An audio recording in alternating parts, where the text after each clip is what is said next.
Hey YouTube, welcome back to my channel. This is Nathan Daley. Again, I am your law enforcement translator, 13 years experience here to give you guys insight, in-depth analysis, knowledge, and share my infinite wisdom, right? When it comes to law enforcement related issues. Now listen, you guys, for those who are new to my channel, thank you so much for joining. I would say thank you so much for visiting. I would love to have you subscribe to be a part of this journey, right? There's a long road ahead. Our numbers are getting larger and I'm so grateful. Thank you to all my new subscribers. Now listen, you guys, I want to talk about the Kyle Rittenhouse situation. Why? Because his trial is next week and it's going to bring a lot of eyes. But let's recap, okay? What happened, what took place, what was going on, and is his case defendable? Is this self-defense? Was his actions justified? Those are the questions I'm going to give you from a law enforcement perspective. As an officer, as an investigator, what are we looking at, right? Are these charges appropriate? Let's talk about it. Now, as you guys know, this incident happened in Kenosha, Wisconsin. What was going on at the time? There was a riot and a protest. Well, there was a protest that turned into a riot, right? What was it in reference to?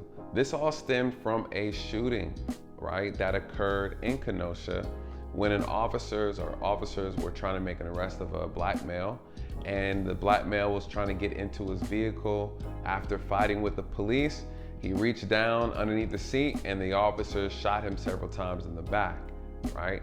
So this protest that turned into a riot all stemmed from that incident. Now, mind you, this is also during the time where the emotions and things were still, people were still on edge with all the other things that were going on in this country, from the George Floyd to the Breonna Taylor. That's the premise, okay? So now let me break down what actually happened for those who might not know the exact details. Because I read the reports and I read the witness statements and things of that nature. And of course, I watched the videos. Well, this is what happened. Okay, let me back up. Before I get into that, okay, we know Kyle Rittenhouse, 17 years old. He lives in Illinois. He was in Wisconsin. People are like, why were you there? You're only a child. You had no business being there, right? I agree, he shouldn't have been there. Granted, he can be anywhere he wants to be, wherever his parents gave him permission to be. Agreed 100%. Do I believe that he was in a place that was appropriate for his age without proper supervision? Absolutely not. He should not have been there. That's my personal opinion. I don't know what his parents told him to do. That's between him and his parents, right? Number two, what's my other issue? He was carrying a gun that he wasn't legal to carry in Wisconsin, right? He's under the age of 18, violation. It's illegal for him to carry that rifle, that long gun. So that's number two. Number three, he had good intentions, right? Like, of course, we want to come out here and we want to do great things. Sometimes our heart is bigger than the causes that we're trying to fight for. As a child, he put himself in a circumstance fighting for something that would have been more appropriate for adults to be fighting, right? Armed and defending a business and a property that does not belong to him, right? So those are my top issues with this in general. We're gonna start the incident from here, right? Kyle was retreating. He was trying to get away from someone, right? This person's name is Rosenbaum, okay? Rosenbaum was following him. We've seen other videos with Rosenbaum showing his personality at that time prior to the shooting as being very irate, all right? Very irate, very, I would say, vocal, okay? But in this video, what's being captured is we see Kyle retreating, running away, trying to get away from Rosenbaum. Rosenbaum is following him, right? Then you see in the video Rosenbaum throwing a bag containing an object at Kyle, right? No issue, right? You continue to see Kyle retreating. He's going into, it looks like some sort of a parking lot, and Rosenbaum is following him there. Now, at the same time, there's actually a witness that is following behind Rosenbaum, okay?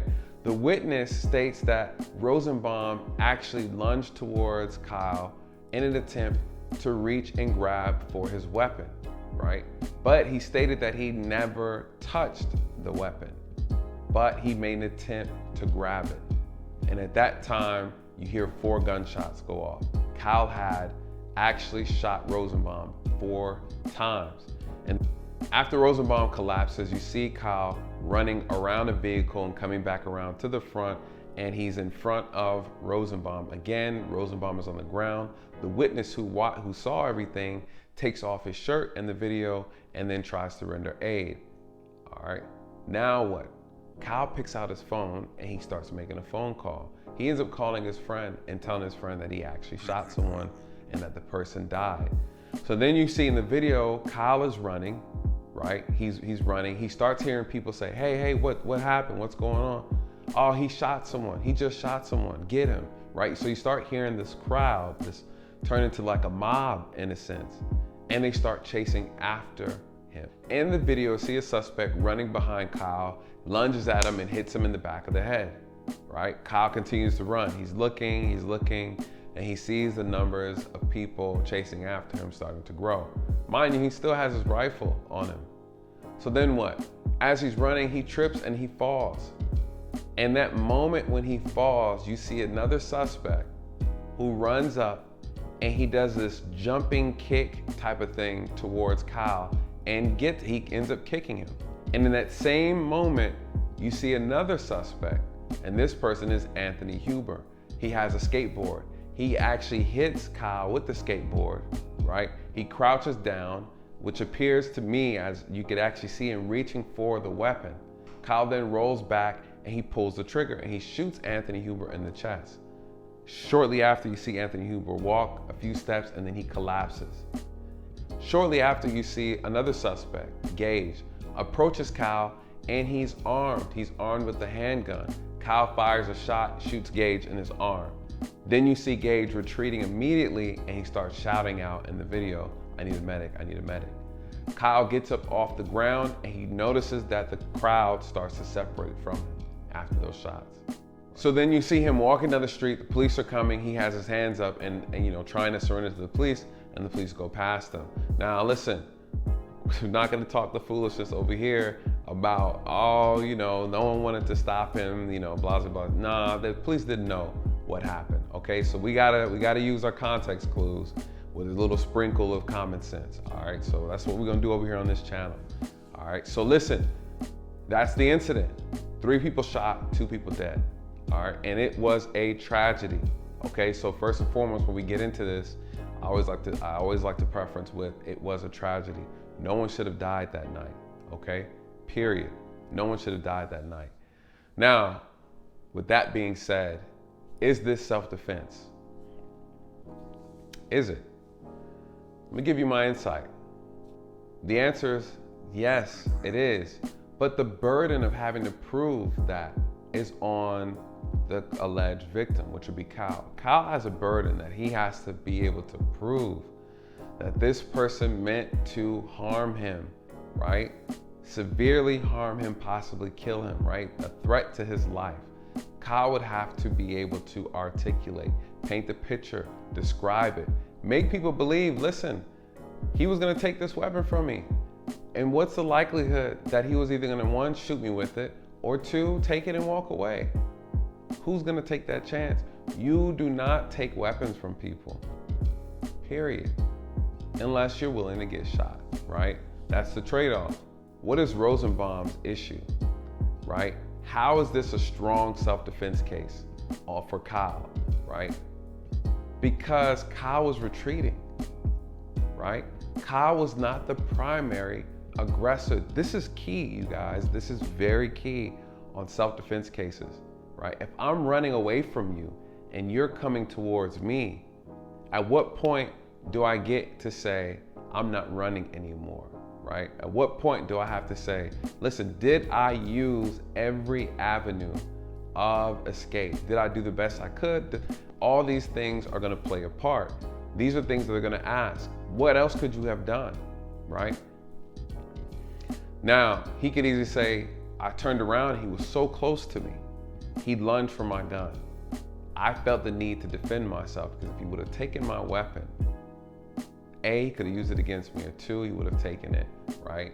So we don't know. So I think Kyle, when it comes to Rosenbaum, has a very strong case for self-defense. Now, where was Rosenbaum shot? This is key, okay? To one, showcase how close was Rosenbaum to Kyle, right? He was shot in the thigh, the groin area. 1. 2, he was shot in the hand, grazed. 3, he was shot in the lung. 4, he was shot in the forehead. 2 lethal shots, one to the lung, 1 to the forehead. What does that mean? Kyle was in a position of what we call low ready. When the gun is slightly angled downward, the barrel is pointing downward at an angle, right? But not up pointing at a person. It was downward. What it sounds like to me is when Kyle took those 4 shots, the gun was already facing down, and for Rosenbaum to be shot in the groin, he had to have been extremely close.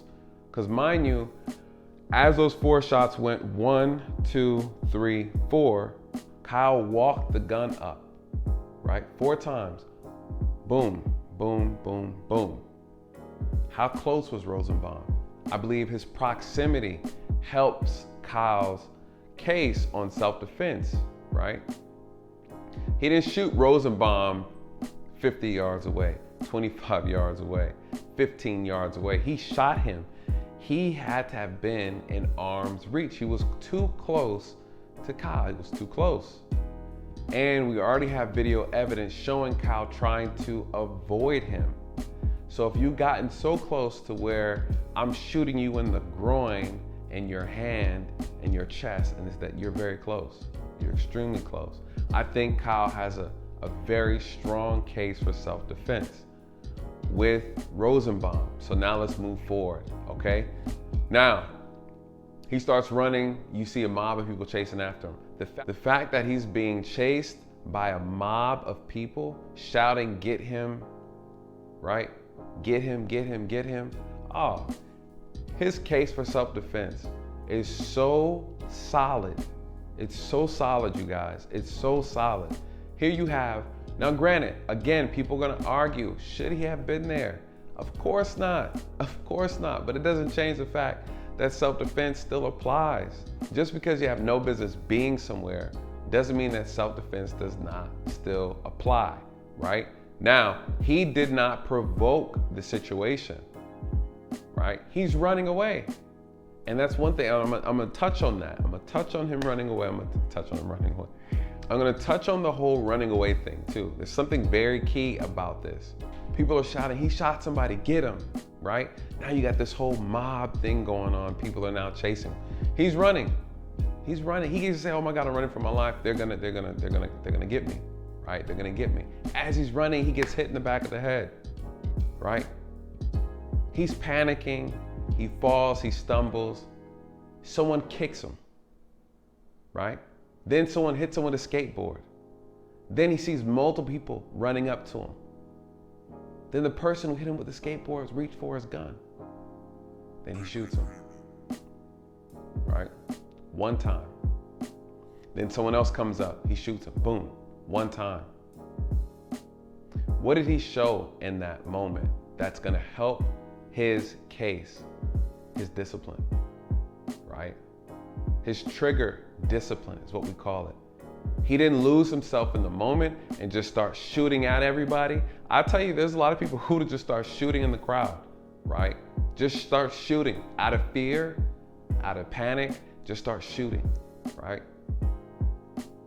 No, he shot those who attacked him. He showed self-control. He showed trigger discipline. He didn't lose himself. He didn't panic, right?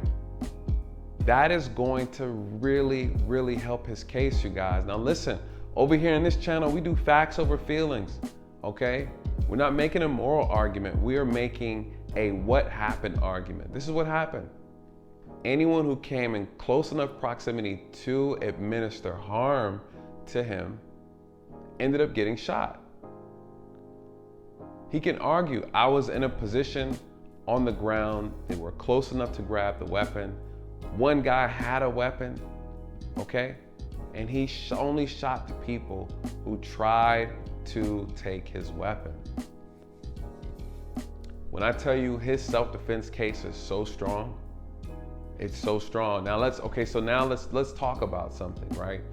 Because I understand what goes on in people's head in reference to these situations. Now, mind you, I call myself the translator. I'm gonna translate for you guys. Because there's two arguments here, right? They're the people who are, there's optics, right? Let's talk about the optics. People are like, oh, Kyle is a gun junkie. He's part of this militia group and blah, blah, blah. Even if he was, it doesn't matter. It doesn't change anything, you guys. Stop allowing the media to put these images of things and create a particular type of scenario to help mold your interpretation of what's taking place. Those things are non-factors. Why? Because it doesn't change the circumstances. The circumstances are, he was followed. Someone tried to take his weapon and he shot that person, right? What else? He tried to run away. They attacked him. They tried to take his weapon. He shot that person. He could have been part of Star Spangled Banner's Christmas parade. It wouldn't matter, you guys. It doesn't matter. Do not let them get into your mind and influence your perception. All right? Now, what is the problem? Let's talk about perception, right? We're on the topic of perception. Here's the issue. This is the same problem I have with the Ahmaud Arbery case, right? When people think that what they're doing is just, right? When you think that what you're doing is right, and you have no basis, you have no foundation, you have no truth to support your actions. You just think that you're right because you're right. This is a very dangerous mindset to find yourself in, especially if you think that you're going to infringe on another person's rights. You better know exactly what you're doing and better have the facts and the truth to support it, right? What happened with this case with Kyle Rittenhouse? What happened? Someone made a statement and said he shot somebody. And then you have a mob of people like, oh my God, he shot somebody. Get this guy. Mistake number one. Why? Because you don't know the circumstance behind the shooting, right? You echoed something that you heard someone else say, and then you allowed that energy to overcome you. Now you have a group of 15 people, look like approximately 15 people in that video, who are just like, oh, what? Hey, get this guy. If I'm there, let me tell you what I'm doing. If I'm there, I'm sitting here like, get him for what? Oh, get him for what? He's carrying a gun. Yeah, he shot somebody. Okay, well, what happened? Hey, before I go over here and put my life on the line, I need to know the facts. I need to know the circumstances, unless I witnessed it myself, right? Unless I saw it myself. I say, hey, that guy just robbed somebody. Hey, I watched the whole thing. He's armed, he just robbed somebody. Let's see if we can do something about it, right? That's different. You have a whole mob of people who made a decision to attack someone off of hearsay. Off of hearsay. What does that mean? That means people were operating with some bad intel. And now their actions, they believe, are just. Why? Hey, that man just shot somebody. He's wrong. How do you know? How do you know? You get caught in the moment. You get caught in the moment. How do you know what he did was wrong? You went and very much well attacked the innocent man and got shot over it. Because you think that he did something wrong. Or you heard someone say he did something wrong. And now you got shot. You got someone who got killed over it. Why are you attacking a man with a gun, with a skateboard? Why would you do that? That's not even good common sense. He wasn't even a threat to you. He wasn't a threat to you. Why would you attack him? How are you justified in attacking Kyle, right? For these people who want to come out here and put these capes on, okay? What did he do to you? People forget this, right? They forget this part. How did he offend you? What crime did Kyle commit against you? Now, you could easily say these people who were out there rioting, maybe they're making a citizen's arrest, okay, right? I think this is why people are comparing the Ahmaud Arbery case with Kyle Rittenhouse. So maybe they're saying, hey, we're gonna do a citizen's arrest. Okay. Why? What did he do? He shot somebody. Okay, well, was it justified? Right? Oh, well, we think that, no, you can't think. You can't think. Nope, you can't think. Because your actions and your behaviors were based on false information.